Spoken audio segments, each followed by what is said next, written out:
தமிழகத்துல இதை பற்றி பலமுறை நான் பேசியிருக்கின்றேன், பேசிக் கொண்டிருக்கின்றேன். புதிதாக அரசியலுக்கு யார் வந்தாலும் கூட அவர்களை மனதார பாரதிய ஜனதா கட்சி வரவேற்கும் என்று இதற்கு முன்பு சொல்லியிருக்கின்றேன்.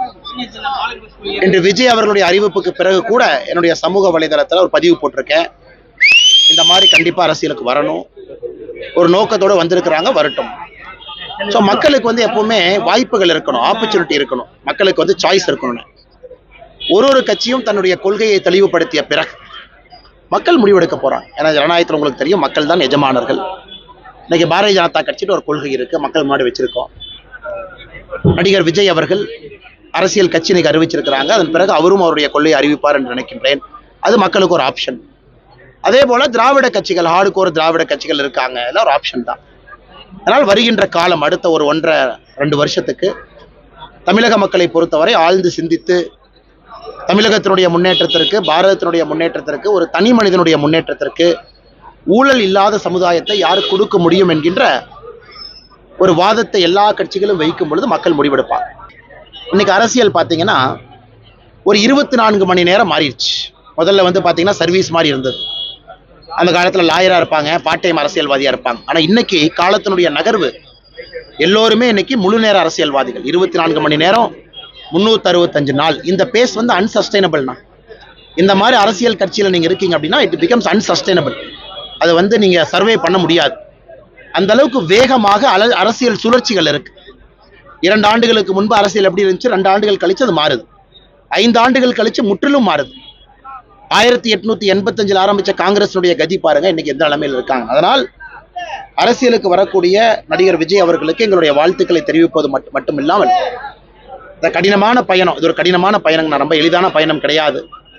ஒரு மக்களாக, ஒரு வாக்காக, ஒரு சிந்தனையாக கொண்டு வரணும்.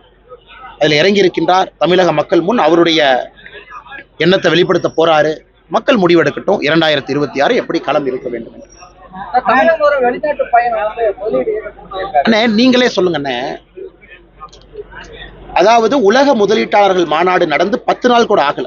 ஜனவரி முதல் வாரத்தில் நடந்துச்சு. உலக முதலீட்டாளர்கள் மாநாடு நடந்து அந்த மாசம் முடியறக்குள்ளேயே மறுபடியும் ஸ்பெயின் நாட்டுக்கு போறாங்க. அந்த ஸ்பெயின் நாட்டுக்கு ஏன் போகணும்? 10 நாள் எதுக்கு போகணும்? ஸ்பெயின் நாட்டில் 10 நாளைக்கு என்னென்ன வேலை? நீங்க 10 நாட்டில் கிழக்கு இருந்து மேற்கு நடந்தே போயிடலாம், அல்லது வடக்கு இருந்து தெற்கு நடந்தே வந்துடலாம்.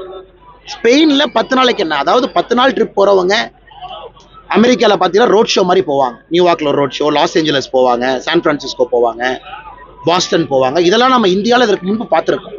10 நாட்கள் அமெரிக்காவில் ஈஸ்ட் கோஸ்ட் வெஸ்ட் கோஸ்ட் பார்த்துருக்கோம். அல்லது 6-7 ஐரோப்பிய நாடுகள் 10 நாள்ல போவோம் அப்படின்னு. ஆனா முதலமைச்சர் அவர்கள் 10 நாள் நான் ஸ்பெயினுக்கு போறேன், அதுவும் உலக முதலீட்டாளர் மாநாடு நடந்து முடிந்து அந்த மாதம் முடிவதற்குள்ளேயே போயிருக்காருன்னா, நான் முதல்ல இருந்து சொல்லிக் கொண்டிருக்கின்றேன், இந்த பயணம் என்பது மாநில அரசு அதிகாரப்பூர்வமாக தெரிவித்திருக்கக்கூடிய பயணம் இல்லை. மாநில அரசு உண்மையை சொல்லணும். அது எதாக இருந்தாலும் மாநிலத்தில் இருக்கக்கூடிய மக்களுக்கு உண்மை வெளிப்படையாக சொன்னா தான் ஆட்சியாளர்களுக்கு அது நல்லது. போயிட்டு வந்ததுக்கு அப்புறம் சோசியல் மீடியால, வாட்ஸ்அப்ல ஏதோ நியூஸ்லாம் வர ஆரம்பிக்கும். அதனால் முதல்வர் அவர்கள் ஸ்பெயினுக்கு முதலீட்டாளர்களை சந்தித்து முதலீடு பெறுவதற்காகத்தான் போயிருக்கிறார் அப்படிங்கிறத நான் நம்பலீங்கன்னா, அதே நேரத்தில் நான் குற்றச்சாட்டு வைப்பதை விட மாநில அரசு இதை தன்னில விளக்கமாக தெளிவுபடுத்த வேண்டும் என்று விரும்புகின்றேன்.